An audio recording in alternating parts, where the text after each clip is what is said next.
Assalamualaikum warahmatullahi wabarakatuh. Saya di sini akan menjelaskan tentang analisis kebutuhan pembelajaran IPS di SD terhadap muatan PPK atau K13 dan P5 IKM. Saya akan menjelaskan yang pertama, analisis KD dan IPK pada pembelajaran IPS terhadap muatan PPK K13, dan yang kedua, analisis CP, ATP, dan ATP pada tahap muatan P5 IKM.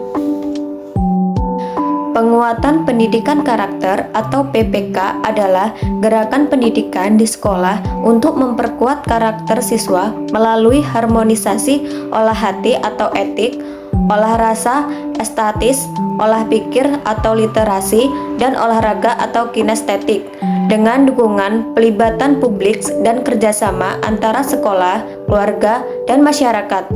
P5 merupakan pembelajaran lintas disiplin ilmu untuk mengamati dan memikirkan solusi terhadap permasalahan di lingkungan sekitar peserta didik.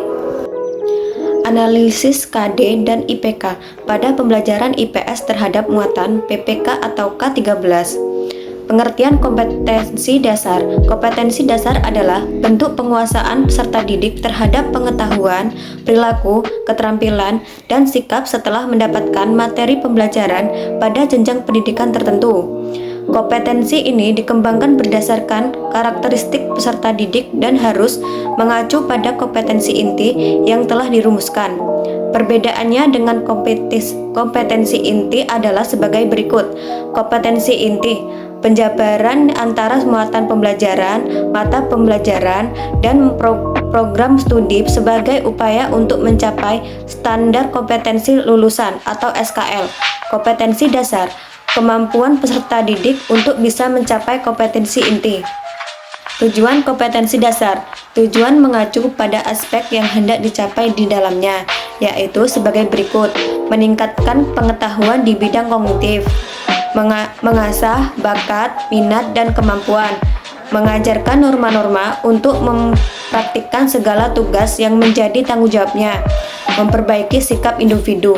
Dari beberapa poin di atas, jelas bahwa tujuan kompetensi ini tidak hanya sebatas memahamkan peserta didik pada suatu materi. Lebih dari itu, bagaimana mereka bisa mengimplementasikan itu di kehidupan sehari-hari secara mahir dan tanggung jawab. Fungsi kompetensi dasar. Adapun fungsinya adalah sebagai acuan atau rujukan guru dalam menyusun indikator kompetensi pada pembelajaran di kelas. Dengan demikian akan tercapai tujuan pembelajarannya.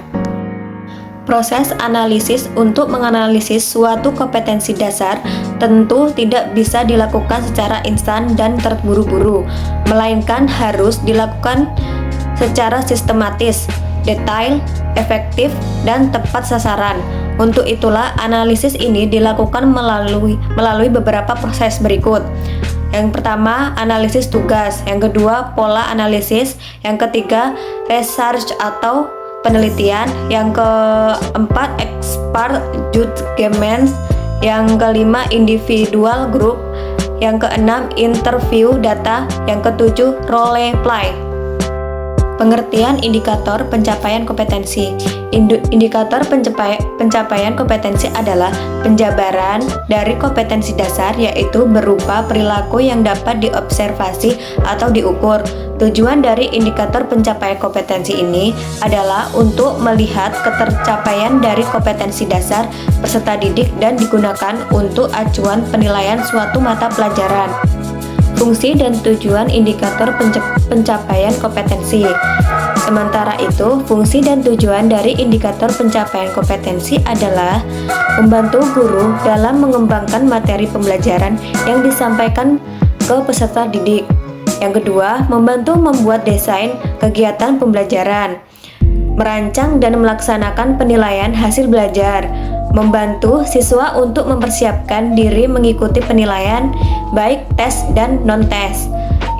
Indikator pencapaian kompetensi bisa membantu kepala sekolah untuk memantau dan memberikan evaluasi terhadap pembelajaran yang sudah berlangsung. Jenis indikator pencapaian kompetensi. Jenis pencapaian kompetensi ada 3 jenis, yaitu indikator kunci, indikator pendukung atau prasyarat, dan indikator pengayaan. Analisis CP, ATP, dan TP pada tahap muatan P5 atau IKM. Pengertian CP, capaian pembelajaran atau CP merupakan kompetensi pembelajaran yang harus dicapai peserta didik pada setiap fase, dimulai dari fase fondasi nada PAUD untuk pendidikan dasar dan menengah. CP disusun untuk setiap mata pelajaran bagi peserta didik berkebutuhan khusus dengan hambatan intelektual. Dalam menggunakan CP pendidikan khusus, peserta didik berkebutuhan khusus tanpa hambatan intelektual menggunakan CP reguler dengan menerapkan prinsip modifikasi kurikulum. Tujuan CP, capaian pembelajaran atau CP merupakan tujuan akhir di setiap fase pembelajaran siswa. Capaian pembelajaran atau CP adalah kompetensi minimum yang harus dicapai peserta didik untuk setiap mata pelajaran. CP dirancang dengan mengacu pada standar kompetensi lulusan atau SKL dan standar isi. Analisis capaian pembelajaran memberi warna pada tiap kompetensi dan konten pada capaian pembelajaran untuk tiap fase pada paragraf. Alur tujuan pembelajaran atau ATP. Alur tujuan pembelajaran atau ATP adalah rangkaian tujuan pembelajaran yang disusun secara sistematis dan logis di dalam fase pembelajaran untuk peserta didik dapat mencapai capaian pembelajaran tersebut. Langkah prosedur cara penyusunan ATP, melakukan analisis capaian pembelajaran yang membuat materi dan kompetensi pengetahuan, keterampilan, dan sikap, identifikasi kompetensi-kompetensi di akhir fase dan kompetensi-kompetensi sebelumnya yang perlu dikuasai peserta didik sebelum mencapai kompetensi di akhir fase. Tujuan pembelajaran atau TP merupakan deskripsi pencapaian 3 aspek kompetensi, yakni pengetahuan, keterampilan, dan sikap yang diperoleh siswa dalam satu atau lebih kegiatan pembelajaran. Disusun secara kronologis berdasarkan urutan pembelajaran dari waktu ke waktu yang menjadi prasyarat menuju CP.